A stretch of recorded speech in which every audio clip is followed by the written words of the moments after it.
Lord have mercy.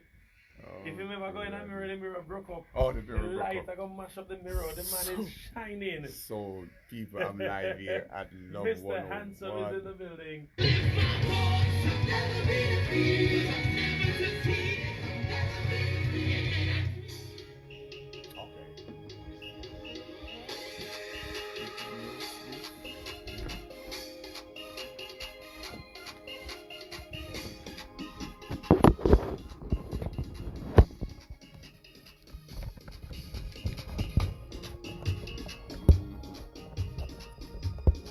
Yes, indeed. I told everybody that I was coming down, Yeah. Make the fan base ready for the interview. Just show my face by your fan base. You see the right? That's. Sylvia. Introduce yourself, man. I'm Dean Smith. I'm a pastor, but I'm also a radio personality. I'm hosting a live today. Alrighty, let's go. Yeah. So, yes. So, yeah, we have in studio with us Lascelles Parnell. Yes. And his stage name is Mr. Handsome. Welcome to Love 101, sir. It's nice to have me, and thank you so much for having me here. I think I've graced this space about 5 times now. Yeah? Yeah, and every time it's kind of getting better and better. It's getting better and better. And better and better. Why make your shirt so shiny, sir? Me, I have this friends that, say, man, you always sharp, you want to look sharp when you're going stage, so she buy me this nice shirt. So the shirt matches the shoes. Oh, wow. Mr. Handsome, you're living up to the name, sir. All right, so we know you as a comedian, but, outside of, the stage, outside of your comedic exploits, who is not Mr. Handsome, but Lascelles Parnell? Oh, repeat again. Who is Lascelles Parnell? Not Mr. Handsome. Who is Lascelles? Oh, Lascelles is a young man that been around for a while. I've been doing play since the early 90s. The early 90s? Early 90s. Yeah? I started my career off at actually sleeping in the theater. What are you saying to me? Sleeping on the floor, or the benches or the chairs. Fixing that right there on Arthurtree Road. In the early 90s, couldn't even read a script, but interested of doing plays. I perfect every line, every dialogue, every actors on stage. I could emulate everybody after the show. Wow. And that's how I get my first chance to do just one role. When one of the actors didn't show up, they asked me to fill in. And one of the girls was like, forcing, give him, he can do it, because they didn't want to cancel the show. Wow. And they put me in that costume, that police costume that day. Can't forget that day. In that policeman costume, and go up and I ad-lib, do what I gotta do, and the audience like it. Some of the actors then who go to Edna Manley, go to drama school, they like it, and they wanted for me to be a part of the whole production. Yeah, and then one person, it's about 1 or 2 person in the play, didn't see fit, because I wasn't one of them. I didn't go to that quote unquote school, gospel school. Comedy school to become an actor. But here I am today. Wow. So that was in the 90s. That was in the early 90s. From sleeping in benches. In benches. Just to, I would say in Jamaica, to try to get a bus. To get a bus. And the door finally opened. I was the one who cleaned the bench for them. I was the one who cleaned the backstage for them for all these. For how long were you doing that? I've been for years, man. I was there for quite a while. For quite a while. About 2-3 years before you got the opportunity to do anything. Yeah. Wow. So what brought you to that particular place in life? What started your passion for acting? Oh man, acting! I started my passion for acting from when I was younger, young boys. I remember, and I always talk about him in every interview that I do. Oliver Samuel, one of the kingpin, one of the most dominated actor in Jamaica. I remember when I was growing up, the only thing we could do seeing him on our neighbor TV, and I always fascinated to be like him. And he always have this line that he do when he look in the mirror and see himself, and he say, "Wow, you see myself. Me look like anybody else," and I imitate that. Wow. And my mother always said, "There's something in you." So I follow his footsteps to want to become an actor. But a young man who can't read, a young man who didn't finish high school, a young man who cannot take a script up or wanted to go in theater, that dream was getting ready to disappear. Wow, I ran away from home when I was pretty young. Yeah. Didn't finish school, end up in Montego Bay, then end up from Montego Bay to Kingston, and sleeping on the street in Kingston right after street. What are you saying to me? Back and forth, I sleep. I'm gonna do a live. I talked to some of my friends that I'm gonna do a live. Interested enough, I sleep on most every pizza In half a tree. One of my biggest pizza that I slept on was right beside NCB Bank, that little flat thing. That was my bed. A couple of us well. Wow. Right when Skateland was in session, I used to. So that's a bit further near Tasty. I used to sleep right the Skateland. I used to sleep. Where the transportation center is. Yeah. That was where a movie theater. You young, you're probably not even know. No. A country may come from, some would even know. But there was a big movie. Odeon movie theater was right there, and there was a no-tap theater. Yeah. And that way we used to go to watch a movie, jump the fence, even though they put buckle and spikes around the perimeter. But we find a way to go over there because we didn't have any money. Wow. So I slept there many times, and I leave from there, wanted to do something. Then I end up by the theater. Yeah.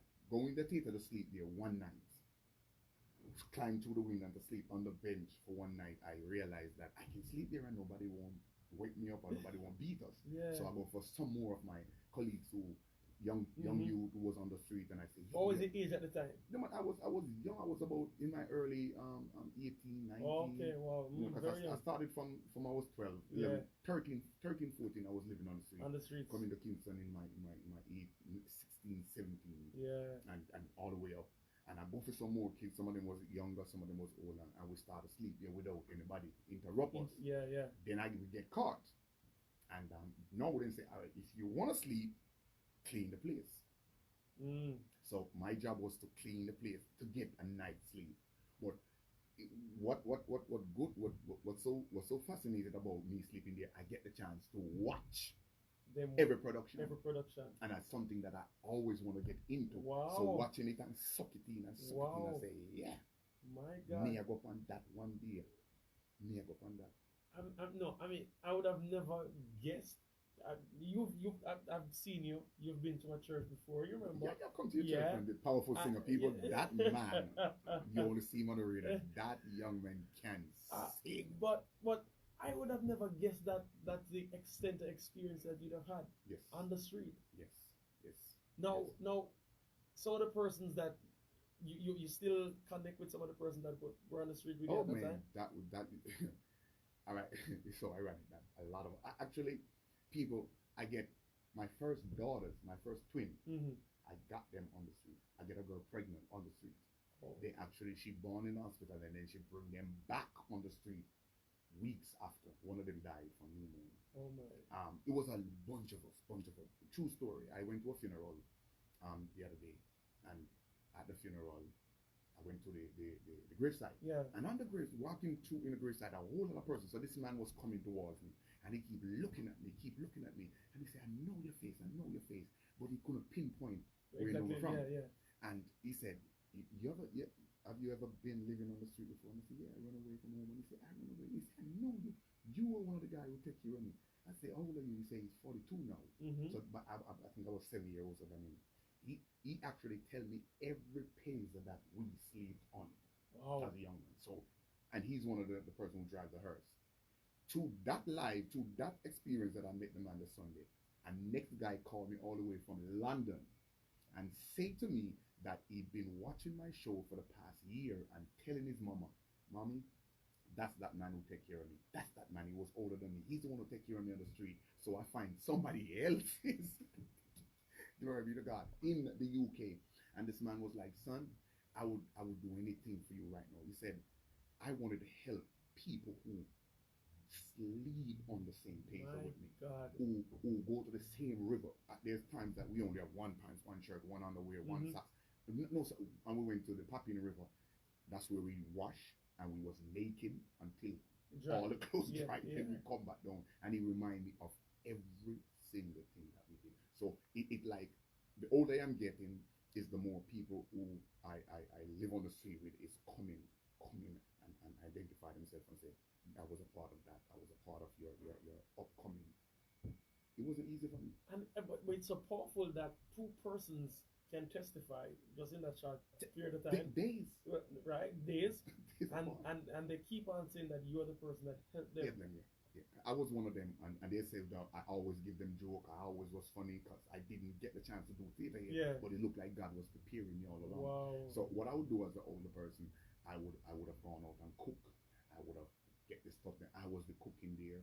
I would make sure because older men would have wanted to rob us, beat us, and police would have beat us. So we would have leave from Alpha Tree to Crossroad, from Crossroad to Kingston, from Kingston to Crossroad, from Crossroad back to Alpha Tree. So we are diverting different areas. So that they can't really track you. Right. But since I'm the older one, we always were the one who protect him. Because them now go home, we now go home, and we cannot force them because we want the company as well. Okay. So, wow. Wow. But I mean, it's so amazing to see that, you know, and what a takeaway from me, not only from your own life story, but from the individual who called it from the UK, that even with that experience, you could have still moved on. So perhaps you want to share with some to somebody who, you know, their child has run away, or they themselves are run away right now. Perhaps you can encourage them right now. Go ahead. Yeah, man. I will tell you something. I wouldn't suggest and I wouldn't recommend no kids to run away. It's Definitely. not like before we got it easy, but now I am telling you, stay home, get a good proper education. For all these people who live on the street for many years, don't throw stone behind you. Find the person them that you break bread with. Find the people them that you go through ups and downs. People. So for me, my story is real as you can get. I struggle with reading. And it wasn't because I was getting abused at home. It was just because I didn't have a proper education. My father was poor, my mother was poor. They couldn't read either, so there was no one there to encourage me. Yeah. So one of the things that I do, I watch a lot of TV, not my own but neighbor own, and I always fascinated with movies.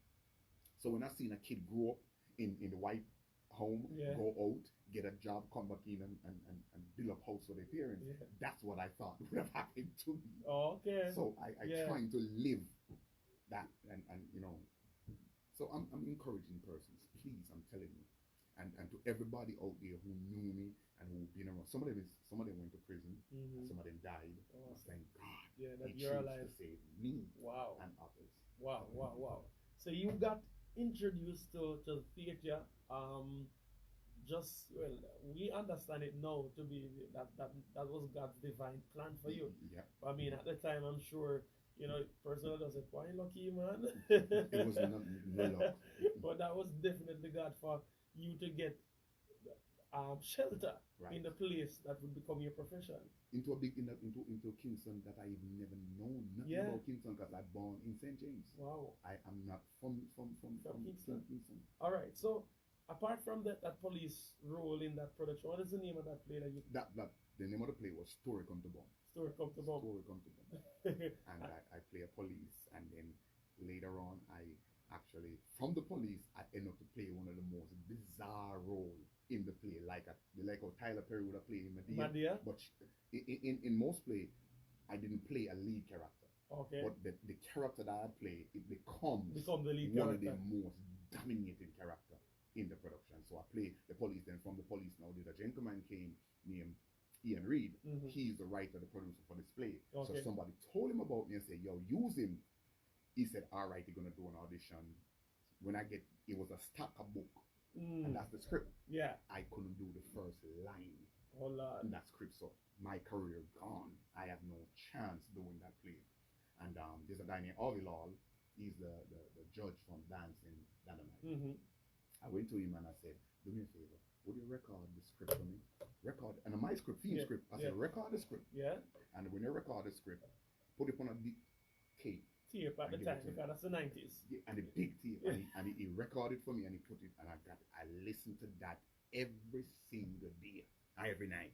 You had a will to survive. Yes, man. And I absorbed every line, every blackout, every dialogue. I absorbed it like a sponge.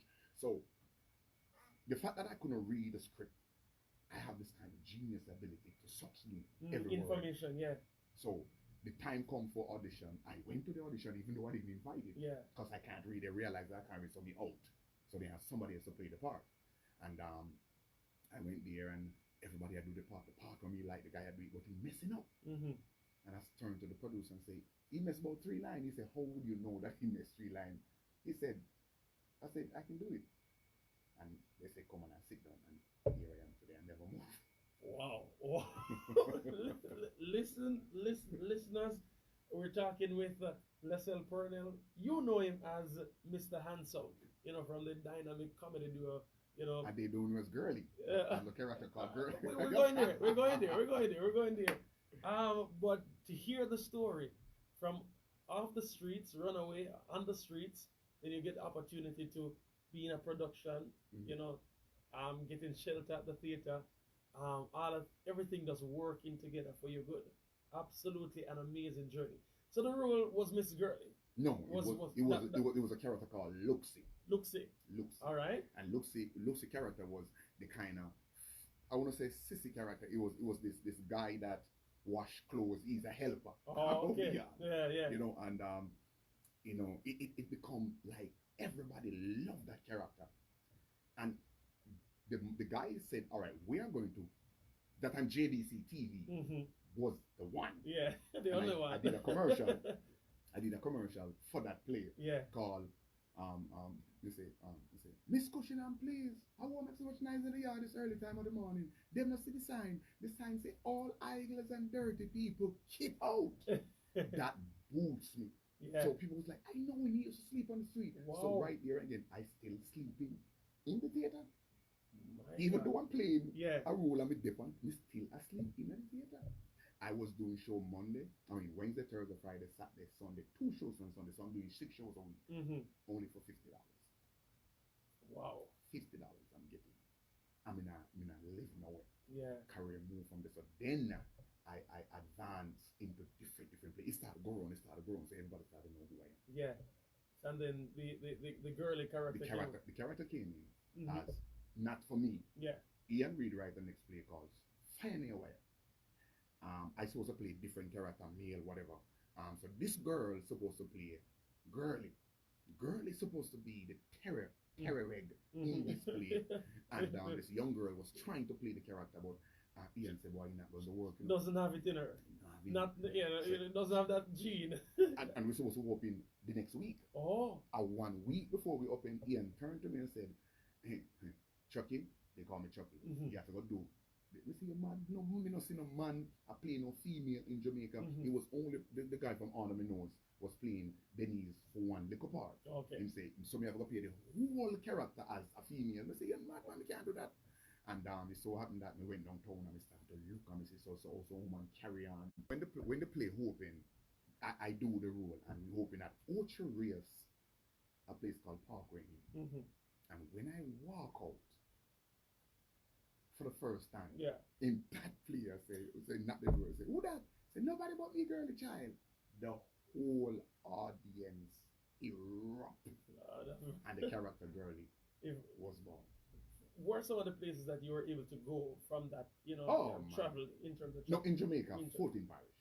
I dominated the 14 parish, and we started to do different places. Jamaica now was kind of getting too small for the character Girly. Yeah. And Ian Reid get some things to go overseas, and I migrated with him. Yeah. Not migrated. We went on supposed to be on tour, and things happened that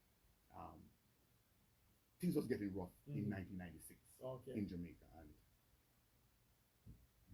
people shift up, and I have no other choice because I didn't have my passport. So I couldn't go to the airport and said I wanted to come home, because I didn't have my passport. My passport was old from us by the promoter, and I have no choice but to stay. By me staying there, God has been good. Yeah. I go to a next depression by even living on the street for a couple of days before I get somewhere to stay in the state. Yeah. So I go and I say, why me there? If I want to go back home. And God happened that he blessed me, moving some family member. Then around the same area, find my cousin them. Then I met a woman, beautiful woman, get married, have my kids with. Wow. And get my documentation Documents and back. I can go back and forth. Wow. That's how I become a permanent resident Wow. in the States. So, my life was like, Absolutely, absolutely. Listen to me. I never knew all of this. I never Edith from Ochoreas is saying good evening, big up brother Lascelles. hi, how you doing? Nadine from Montego Bay saying love you my brother. Love you too, Nadine. Sister Ray Ray, she's one of the the VIP listeners. Big up Sister Ray. She says everybody has a story and listen to me. If you hear any of your voice note, she needs to go and act in. Oh, right. That's what she said. She needs to go and act in. I mean, I'm telling you, but it's an amazing story. So you move from that role now no longer girl, you're Mr. Handsome. Talk to us about that. Why that transition? How that transition came about? I tweet. Character, you can change who you are and what you do. God has placed gift more than one talent in you. And come back to Jamaica as in 2012. Before I picked up, I wanted to embrace. He was too far gone because you have other characters in Jamaica is dominating the space. But I want back a footing because I was doing good. And no matter what I do, it seemed like I can't move. I met Everton Dawkins is a whole colleague of mine because we were working in the same production. I go back to him and I said to him, I wanted to come back. He hooked me up with a guy called Matanya Samuel who plays Zazan. Oh, okay. And he wasn't playing Zazan, he was just in the play, and he was a Rasta at the time. And he said, he said, girlie, if I'm the place, yeah, man, and me and him started we become close friends. Wow.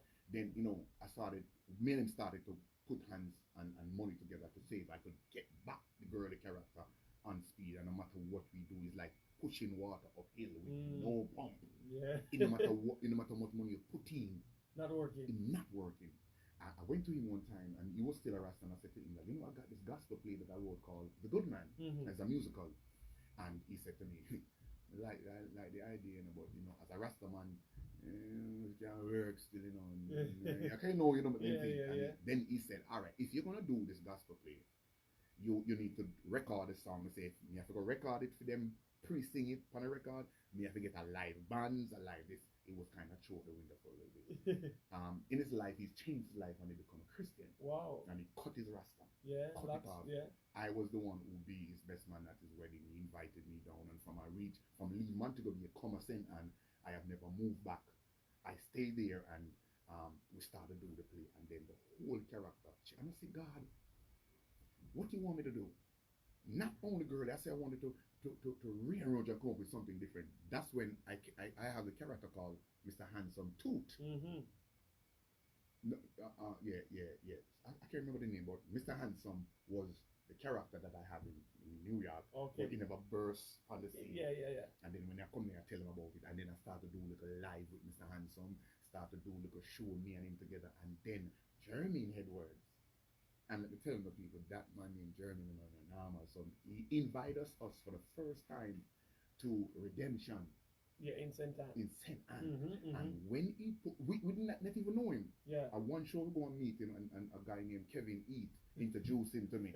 And Kevin Eat was a guy who was really looking out for me when he was in Cayman. Okay. And he said, you need a guy. And he said, all right, come on board. We advertise the show in St. Anne and everything. And from Jeremy and Putway on that platform, in St. Anne, this gospel, this whole being in the gospel atmosphere changed our life forever. We went to some of the biggest shows. We went to Unity in the City 2 times. We performed alongside on stage with Tasha Cobb and Jeremy and Edward. So we name their own. And then since Christmas passed, we performed with one of Facebook phenomenal duo, 3 or 4 from Africa, Emmanuela. I just performed with Emmanuela, Success, and her 2 uncles and aunt. So it gives us the platform now to bring gospel in church. I came to your church the other night when I was doing Woman Stay Loose. And people, I want to say this publicly. If any church you go, there's nobody in there laughing and smiling. That church they dead. You want to put smile. People have to put smile on your face. God is a God of humor. I don't come in here to give dirty joke. We're talking about Christian. It's about how a person must conduct themselves, Yeah. how or a pastor, should greet their member or the usher. So we talk about things, but we're saying it in a joke, but at the end of the day, serious. You mind sharing a joke because somebody is listening that really wants to get some laughter. Okay. Really sad. Go right ahead.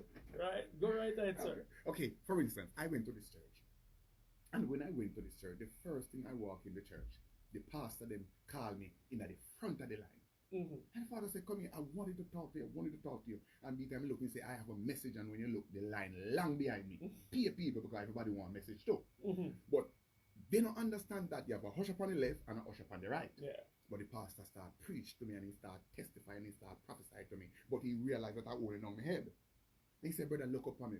Then we start to cry. Yeah. So the usher up on the left, the usher up on the left, right, sister, they cry and say, oh my God, he is receiving it. He is receiving it. But they don't know what I was receiving at the time. Mm-hmm. So now me have to make sure no say talk to the people in the back to make them not come receive what me receive. And I said, God, please talk to me so we can tell him so the people will get it. We start speaking at tongues. And in no time he said, Listerine. Ice mint, winter fresh.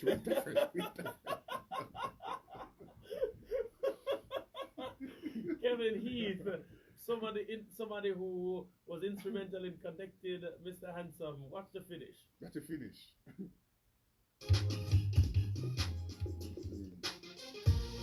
Island worship, Kevin Heath again now. Whoa. Who I remember. Is that the drama one here? Watch it finish. Alright. Are we looking for take her. Oh, make can't take it. Watch Yeah. it finish. Say be careful what you say about me. Big up Kevin Heath, Be careful all the what way you say in Big up the sound of Kevin Heath understand me. from the street from the piazza, from the sidewalk to one of the foremost gospel comedians in Jamaica. Just watch it finish. Remember that. Oh, Lord. You see me now, but you don't know what I'm gonna be. Watch it finish. Watch it finish, yeah. You see me now, but you don't know. Hey. Watch it finish. Choose lead, but don't worry. London in the building. Go scared, but don't worry. I may not have what I want to eat, but me not worry. My friends may laugh at me, but I know. Michelle Steer says Mr. Handsome is very funny. Ruth Douglas says true. Watch it finish. Yeah. Watch it finish. Oh, Lord. You see me now, but you don't know what I'm gonna be. Watch it finish. Never next joke for them here. Never next joke for them. Yeah, man. You see me now, but you don't know. Yeah.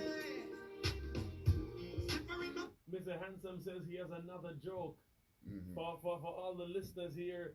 Remember, this is Celeb Circuit, and we're talking with Lascelles Parnell, Mr. Handsome. All right, go ahead with another joke. A lot of you guys are Christian, and I always pop this joke to them that I bet you don't know who made the first phone in the world. And I asked pastor that. Mm-hmm. I asked missionary. I asked evangelist. I said, sir, you walking around with that nice high phone and everything, but you can't tell me the first person who make a phone. I say, I know the person who made the phone, Yeah. and I know the person who used that phone Yeah. until the phone mash up. You don't know, right? You know the power. The question is, you know who made the first phone in the world? Tell me. Okay, for your information, God makes Samsung, and the first person to use Samsung and destroy was Delilah. I don't want.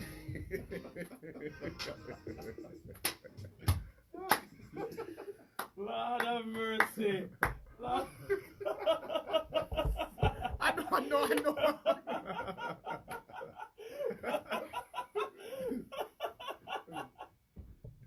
I know the board producers in the studio died. So people, we have to understand that we have to come with this humor. Humor is a good thing. Yeah. You know Definitely. and it works if you're a pastor. Sometimes you can't always laugh, you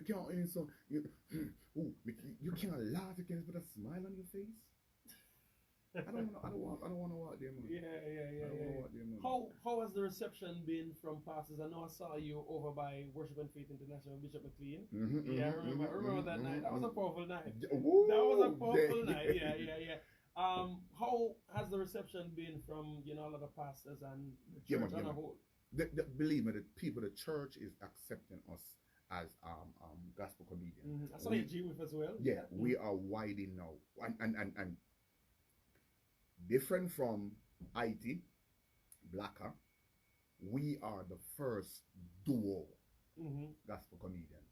That's true. We bringing it. So we wanted help. Yeah. So the lady that asked for my number, I'm gonna give her my number. Okay. We needed help because people are booking us left and right. What else is it, Oh God Almighty, man, God no, man.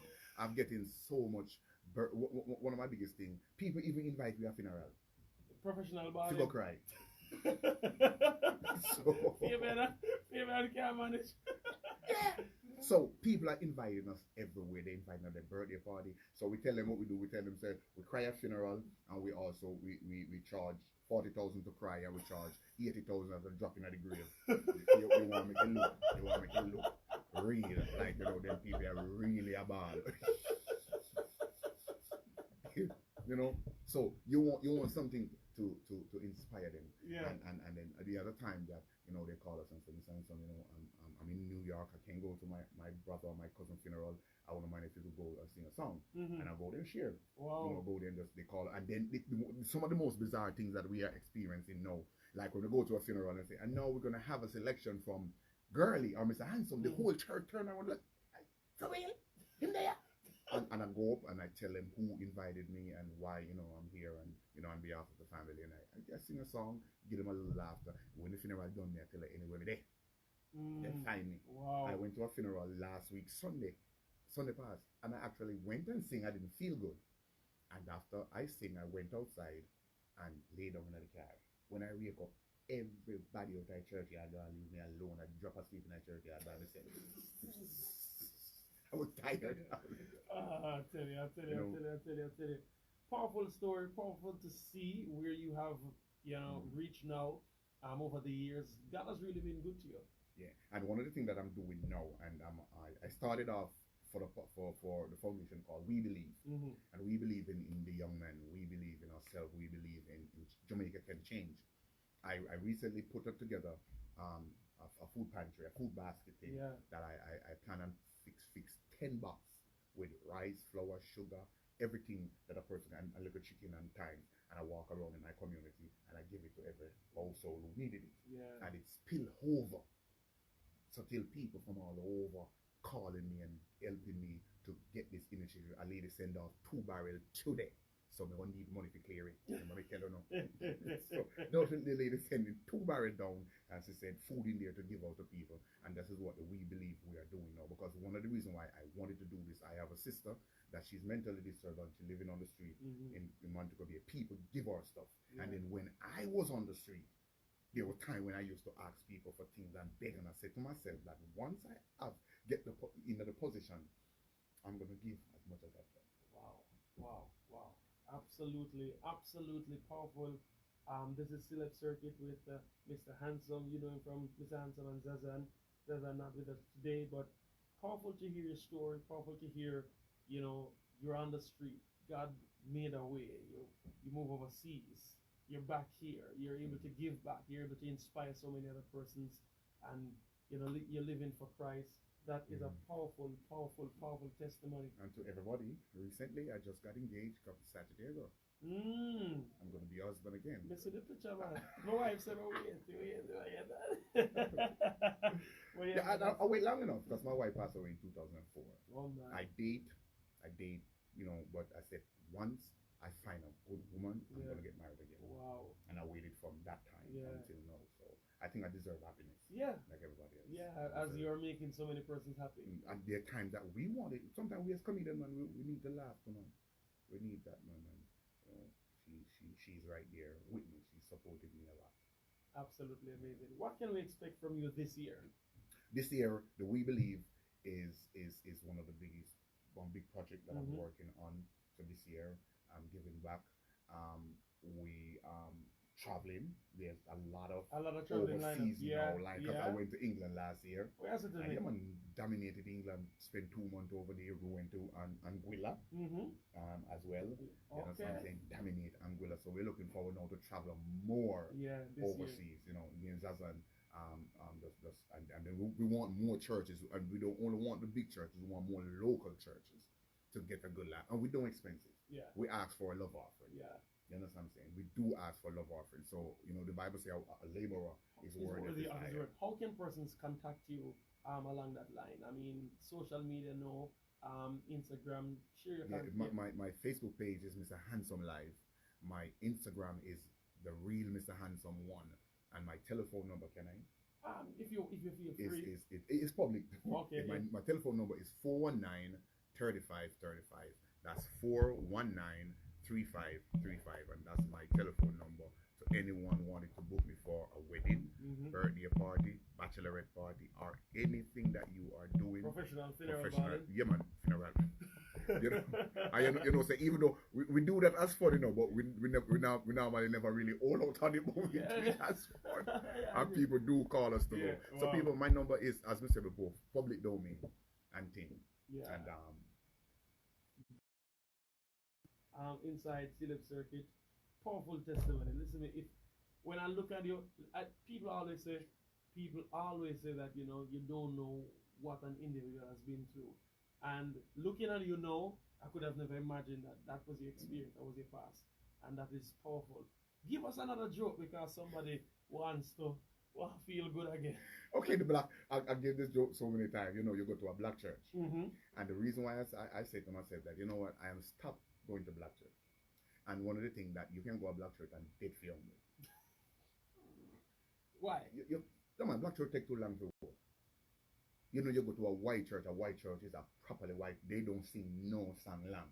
They don't preach long. They don't testify long. One person in the church testify for the whole 450 people in there. One person get up and testify. You go to a black church, you can sit on the rice and peas. I mean, a white church, you come back and you just don't cook. You go a black church, you do that everywhere, but no. Come back and see no land, come see the house, because that done. It disappear. That's how long the church takes to work. So no, you go to a white church and then call the choir to come sing. Yeah. And now we're going to have a selection from the white choir. 4 people get up. And they sing a simple song. Amazing grace, how sweet the song that saved a wretch like me. I once was lost, but now I'm found. Was blind, but now I see. Choir done. The white preacher come up, you don't have to introduce him. He just appear around the pulpit like Jesus. You don't know where he comes from. And he come and he sit. Saints, we are here to tell you that Jesus is coming again. And if you don't make heaven your home, you are on your own. We come to the end of today's service. Nobody in the lobby has said greater care drops our true partner. Everybody go home one time. Yeah. You know what I'm saying? No, the black church, no, praise and worship are 4 hours. That's a go on for. After praise and worship, then do the tarry service. After tarry service, then do the testimony service. After the testimony service, they have one person going to pray for the whole nation. And she come up and pray. And Father God, we had to ask you pray for the nation.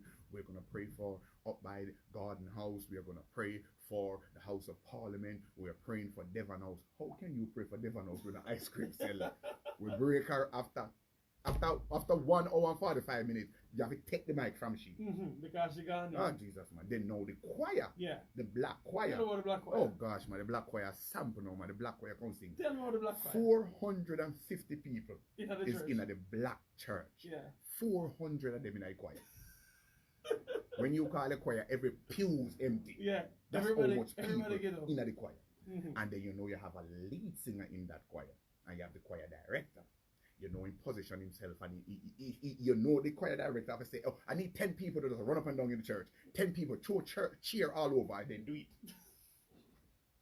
No, they say, and now we're going to have the song. He said to the musician, can I get an A sharp? Yeah.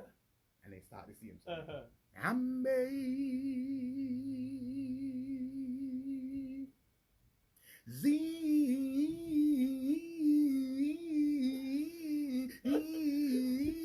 grace, how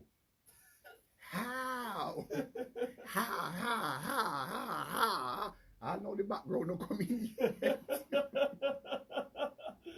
Oh my God, my God.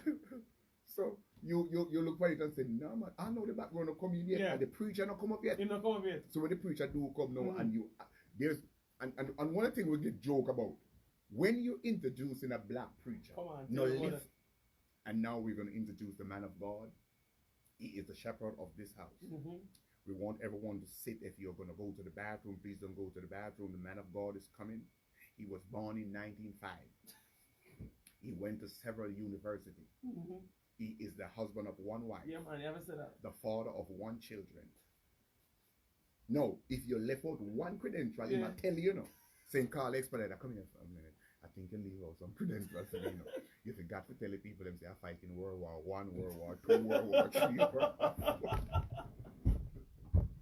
And he started preaching. And the first thing he said to you, Saints, I'm not going to stay before you long. I'm not going to stay before you long. It's going to be and he started preaching. And when Moses went up into the mountain, I'm getting ready to close. I saw Shadrach, Meshach, and a billy goat. I'm getting ready to close. He is trying to close that about 2.5 hours. Going to stay before you long. Yeah. And these are the things that we do. And there's some preacher who when we say them and look and say, and Christian people, and I want to tell folks this. I love church. God changed my life, and He has been.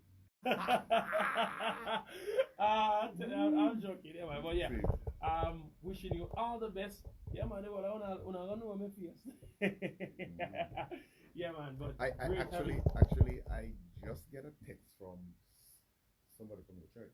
Oh, Invited me to an event. Yeah. Coming up on the 20-something of I think June, something like that. Yeah, we'll see. Coming So to yeah.